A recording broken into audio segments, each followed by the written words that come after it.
эле үчүн. Мурдагы эле мен үчүн неме болгон жок. Просто элдер ажиотаж кылып атышат окшойт, ата жөн элечи.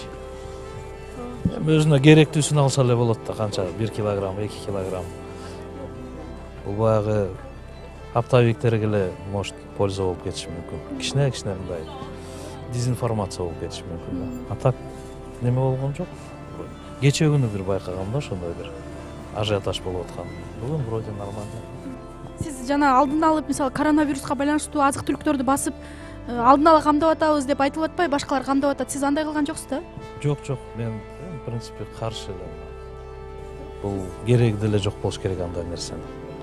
Күнүмдүк керектүү нерсеңди колдон и все. Элдерге да залакас тийбесин. Өзүң аны басып жатып алганда эмне пайда?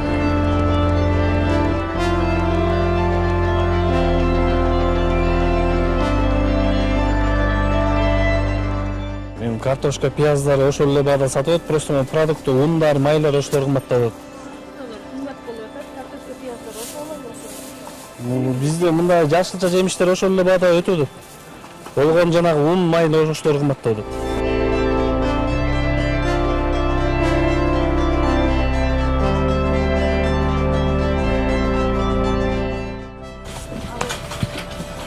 Жыйырма эки, 23 бар.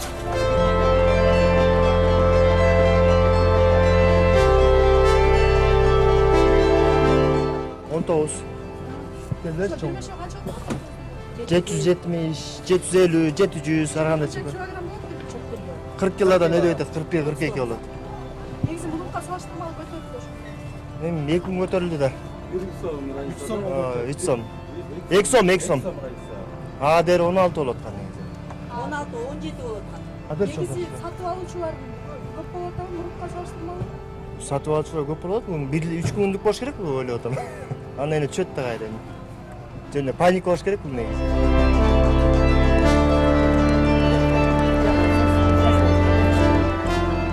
Чоңдор 17 сомдон 20 сомго чейин. Ошо? Ошондо бир мешок канча болуп калат?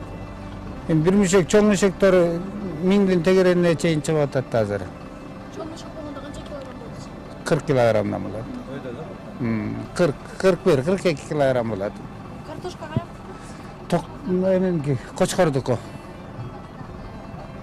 Сатып алуучулар кандай болот? Сатып алуучулар 2 күндөн бери көбөйдү. Ага чейин мындай эми жаз жарыш деп даярдалып көрүп атышкан эккени. Азыр эми аябай көбөйүп кетти элдер. Талама кей.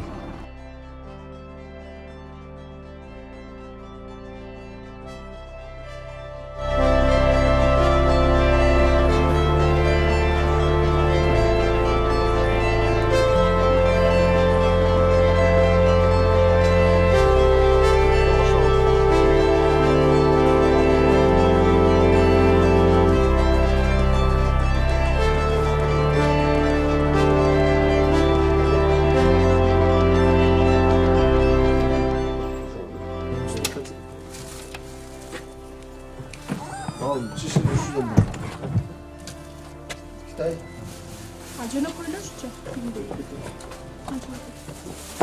Жөнөкөйлөр местелер кымбат го азыр. Ошо канча баасы? Бизде жок. Тигилер канча? Китайский. Булар ар кандай баасы 400 сомдон 500 сомдон. Ошондо көтөрүлүп кетти.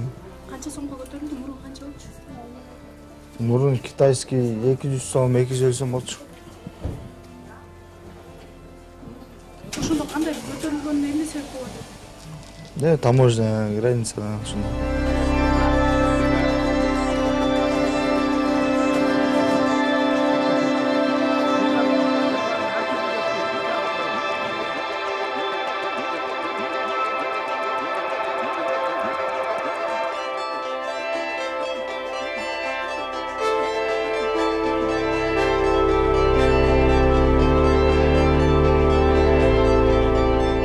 Баалар стабилдүү.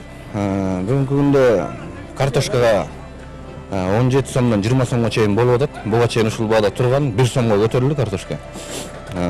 Чесноктун баасы болсо сентябрдан бери стабилдүү бир баада турат. 250 сомдон 400 сомго чейин. Себеп дегенде бул чеснок импортто. Мурда жыл болгондо чеснок 30 сомго чыгып болгон болчу да. Ошонун себебинде былтыр дыйканчылар чеснок сеппегендин аркасында быйыл импорт кирип атат да. Ошонун себебинде чеснок сентябрдан бери стабилдүү бир баа 250ден 400 сомго чейин болуп турат да. Бүгүнкү күндө элдер кечөөтөн бери паника болуп атат. Паника болгондо картошкага паника болуп атат да. Калган элдердин баары тыптынч эле турат. Эч кандай ажиотаж жок. Болгон ажиотаж мына именно ошол картошка менен пиязга болуп атат. Ал жерде бааны көзөмөлдөп атабыз 17ден 20 сомго чейин. Буга чейин 19-17нин ортосунда турган 1 сомго бүгүн көтөрүлдү. Ошол 20 сомго бүгүн сатылып атат картошка. Ошол бааны көзөмөлдөп атабыз деп айтылып атат, бирок сатып алуучулар же тагыраагы керектүүчүлөр картошканы кымбат алып атабыз, мурункуга салыштырмалуу деп атат да. Бул жерде ошол сатуучулар өздөрү пайдаланып кетип аткан жокпу? Жок, андай байкоочулар болгон жок. Мына кечөөтөн бери биз бүгүн кечөө ажиотаж башталгандан бери ушу базарда жүрөбүз, өзүбүз карап.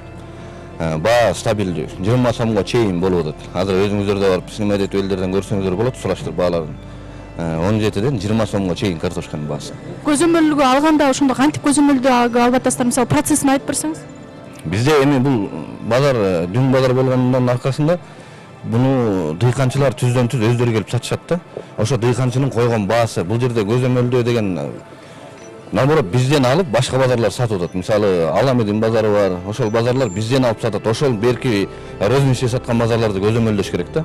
Бул жерде дыйканчынын түздөн түз өздөрү келип мээнетин кылып сатып турган базар да, бул жерде дүң базар аттуу.